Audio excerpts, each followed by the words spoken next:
Though they all felt a sense of confidence and subdued excitement, after a while, the almost palpable silence of Rama began to weigh heavily upon them. Every footstep, every word, vanished instantly into the unreverberant void. Hello, I'm Michael Everts, and you're watching Fit to be Read.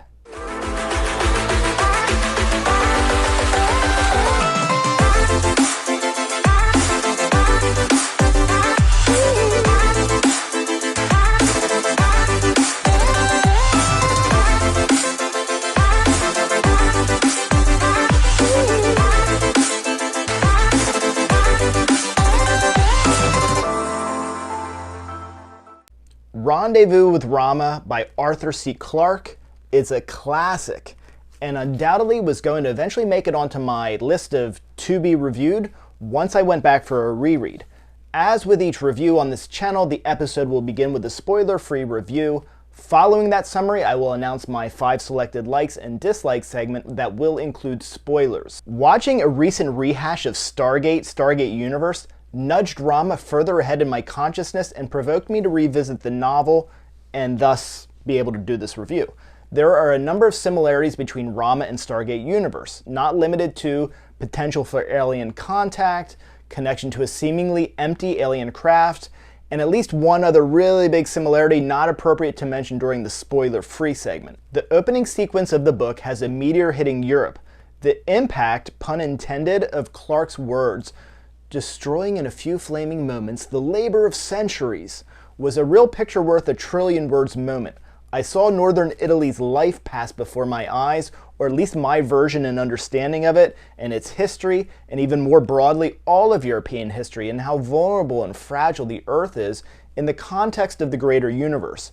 Yes, all packed into that one sentence. Like Clarke's other classics, this novel is suffused with great quotable moments just like that. The year is approximately 2030, and a cylindrical-shaped interstellar spacecraft is discovered moving through the solar system. Astronomers channeling Hindu imagery have named the ship Rama. Rama is enormous. The ship is 30 miles long and more than 10 miles wide. The spaceship Endeavour is sent from Earth to investigate. The plot of this novel revolves mostly around the series of discoveries that the crew makes while exploring the mysterious ship. We primarily follow Commander Norton and his crew as they deal with an unusual environment and unfamiliar changes in gravity as they seek to unravel the technologies and mysteries of Rama. Clarke paints a vast picture of a dynamic landscape as the crew searches for sentient and intelligent life. Away from Rama, we also briefly meet some of the political players in this universe.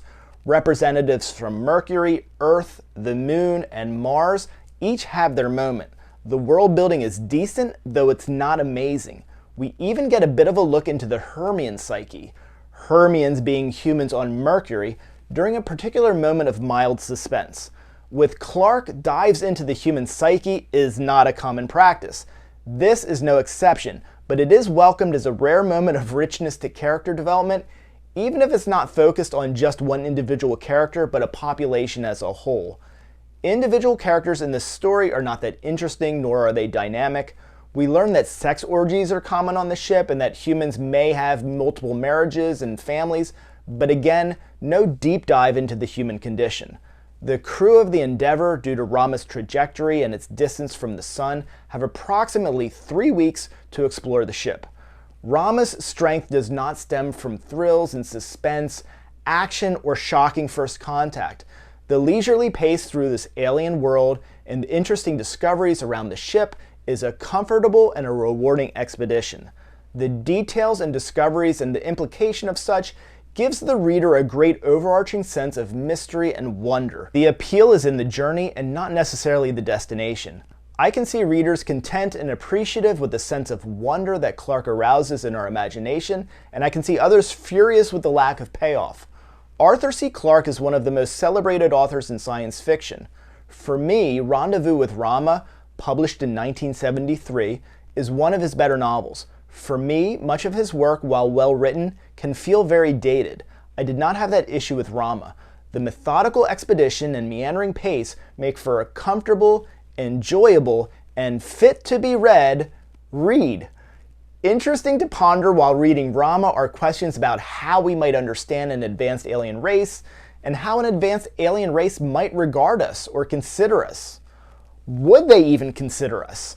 I've come up with 5 selected likes and dislikes for the novel, including spoilers, that I will share now. Like number 1, while the characters were not the point of the story nor remarkable, I enjoyed that the story compelled me to imagine their minds, occupied with a sense of wonder and opportunity loss and emptiness, having been on Rama, having to evacuate and watch the unfulfilled exploration come to an end. That feeling of having to accept that the exploration of Rama was over and would not be revisited is profound. Dislike number 1. When the light goes out or dims inside Rama, Norton and crew start a hasty exit. The tone is tense and nerve-wracking. I'm not convinced of that scene. For the reader, it's written in a manner that probably wouldn't evoke that tone. Maybe I overlooked the context, but I don't think so.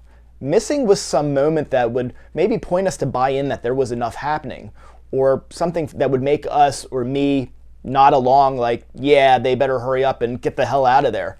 We eventually get that sense, but to have felt it at the same time Norton did would have been premature, at least based on how it was written. Like number 2, Clarke ruling things in or out for the reader with definitive statements. I've read quite a bit of Clarke, but the only book fresh in my mind is Childhood's End, which I read last year, and 2001: A Space Odyssey, probably 5 years ago. My last readings of Rama and his other works are decades in the past. I noted in my Childhood's End review that Clarke often tells us what to expect with certain things and sort of directs us to what he does or does not want us to spend time thinking about. That's a long-winded way around to one of my examples here in Rama. One thing was certain, however. They had all walked for the last time on the central plain of Rama. We don't know that unless Clarke tells us. Now that he has, we know it to be true. He doesn't tell us, this might be the last time. Nope, he's giving us notice. Dislike number 2. Silly, but on the Megaton missile there's a placard with an address and a statement. For information, apply to Henry Jones. What, really? On the nuclear missile? Like number 3. While Clarke is one of the Golden Age authors whose great work I find to be most dated, he's also the easiest for me in my own mind to put myself into the time period from which he's writing and feel like I know what I'd be experiencing had I read it in that day. As mentioned, Rama does not feel particularly dated, and the elements that do are comfortable enough to not be a hindrance. Dislike number 3. It seems a bit too soon for Mercury to be developed and inhabited relative to this Clarkean universe, and very unlikely that they'd be considered as targets for colonization. I understand that this is the nature of the universe that the author gets to create, and this is by no means a fail, but for me, even in this universe, it feels off. Like number 4, epic scenery and enormous landscapes. Clarke throws a lot of visual stimulation at us. Dislike number 4, I highlighted earlier that the novel doesn't feel dated with a few exceptions, including a brief misogynistic moment where the commander is concerned with a female crew member's jiggly breasts and perhaps females serving in general. Dislike number 5. For a short novel, the story takes a bit of time to heat up, and when it does, there is still a fair amount of just describing a dark ship. Like number 5.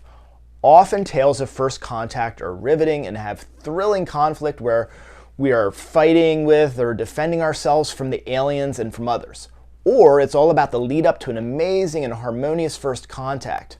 Rama does neither. Clarke never gives us the first contact, and we don't need it. The scenery of Rama is enough, as is our being left to ponder the idea of our significance in the eyes or awareness of an advanced alien race. In Rendezvous with Rama, Clarke creates a lot of questions and doesn't give us many answers, and maybe that's for the best. Thank you for watching. I'm Michael Evers, and this is Fit to be Read. Please like, please subscribe, please click the notification bell, and YouTube will let you know every Thursday at 1 o'clock when I release new content. Thank you.